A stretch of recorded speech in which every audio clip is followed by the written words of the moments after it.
Yo guys, welcome back to the channel. As I mentioned in my last video where I did the bell crank upgrade on this truck, I did have a bunch of additional running video and just wanted to share it with you guys. I found this really cool spot, local trails by me where I go mountain biking, and this is a new mountain bike trail that they built.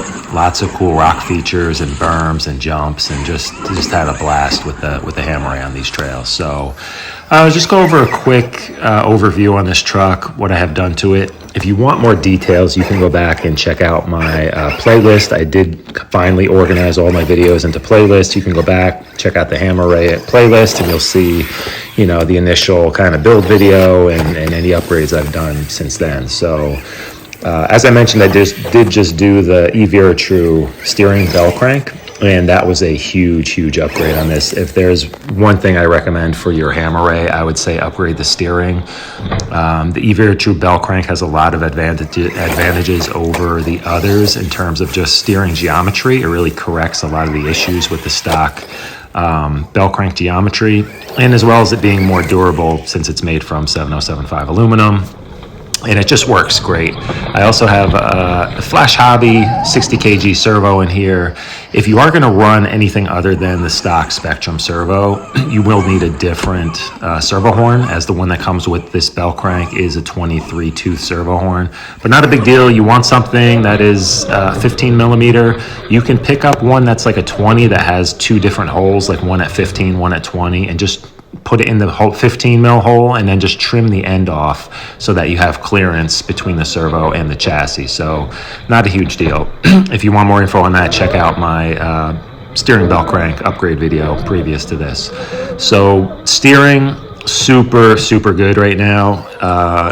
Really changed how this truck drives, especially in this terrain. If you have a weak servo and the stock plastic bell crank on here, for one thing, it's just not going to hold up to this level of abuse in the rocks, and then it's just not going to really steer that well. So just makes it difficult to navigate through terrain like this. So really happy with that setup. I am running a Castle censored brushless system in here on 3S. It does have probably one of my favorite features is the remote adjustable drag brake. The Castle systems have an auxiliary wire that you can plug into your receiver, and I'm running a FlySky 6-channel radio on this, so I have my drag brake set up on a 3-position switch. So what that means is I could have it the drag brake fully off, and then the truck just freewheels like it does stock, or I have a medium setting drag brake where it starts to slow it down as soon as I let off the throttle. And then I have a high drag brake, which pretty much holds it. If I'm trying to like almost crawl, like slow crawl through really rocky terrain, it will hold the vehicle in place like you would see on a rock crawler. And it's a super cool feature. I just can adjust it remotely, 3 different settings, and it works incredibly well. It's another thing I would recommend doing if you want to take this truck into more of a trail like setting like this, like something more of a scale. Like I kind of think my favorite way to drive this truck is a little bit more like scale version of King of the Hammers, and just find like some really technical terrain, some faster stuff here, just playing around, ripping around in an open field or something, but then also getting into real technical terrain, and just seeing, what the rig is capable of. But had a lot of fun here. It jumps really well. Another thing I want to talk about in this video is my differential setup, and I did recently use 1 million weight in both the center diff and the front diff. I didn't bother to like fully clean them out. I just opened them up and squeezed in a bunch of million weight until a lot of the stock stuff just kind of squeezed out past it. So they're pretty much packed full with million. It's probably a little diluted from the original fluid that was in there. And then on the rear, I did the same exact thing, but I used a silicone earplug, so it is a little bit even more heavy duty. And I kind of just jammed it in there, and it did squeeze out whatever was in there, a little remainder of stuff. So, and I could say it drives a lot better, at least in this type of terrain, the type of driving I'm doing in here. I was really happy with it. You get much better traction for rock crawling, and it's just so much more responsive. You can just kind of goose it a little bit, and it'll just slide the rear around. It's just a much more fun way way to drive.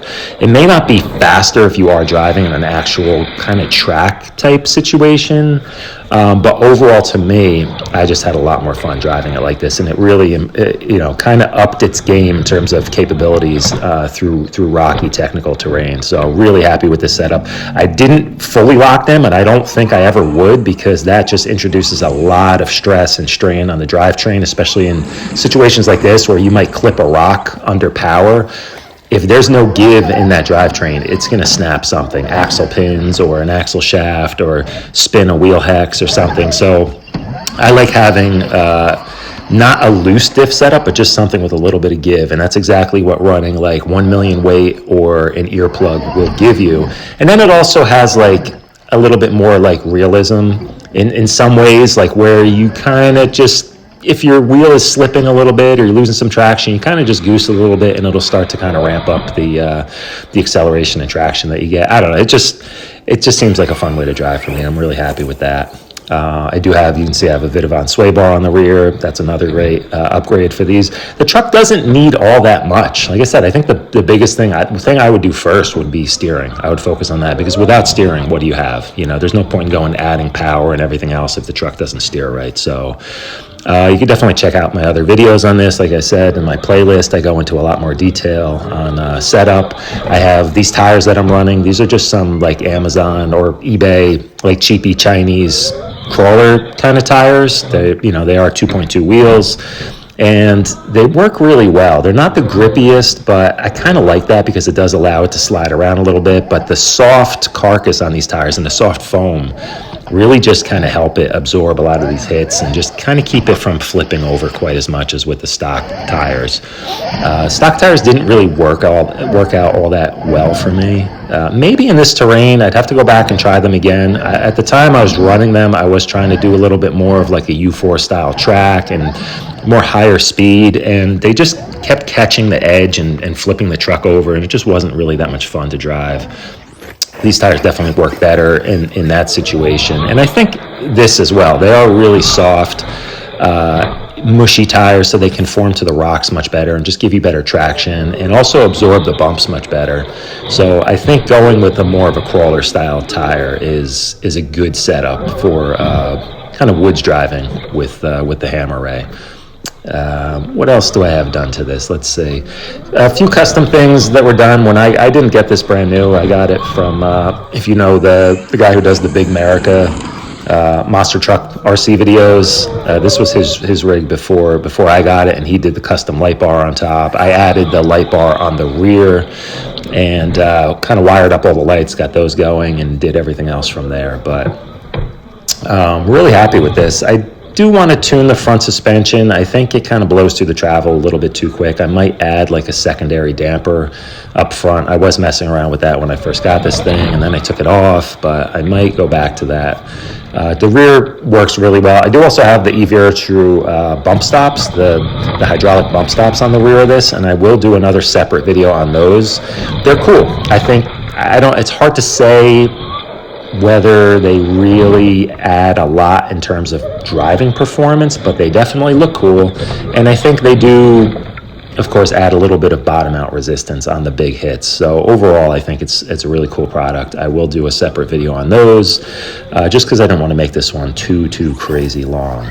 But that's pretty much it, guys. If you have any questions, hit me up in the comments, and I'll get back to you. But definitely check out my playlist on this if you want more details. I just don't have the time to go adding links to 20 different parts on every single video I make. So that rock, by the way, came really close to hitting the lens of my camera. So it's pretty crazy. When you watch back in slow motion, sometimes you're like, oh my God, I probably shouldn't do donuts and gravel aimed at myself. It's probably not a good idea. But anyway, yeah, check out my other playlists, and stay tuned for more videos coming up. I got a bunch of other upgrade stuff I'm going to be doing on this, as well as some other rigs shortly. So thanks for watching, guys, and I'll leave you here with some slow motion donut footage.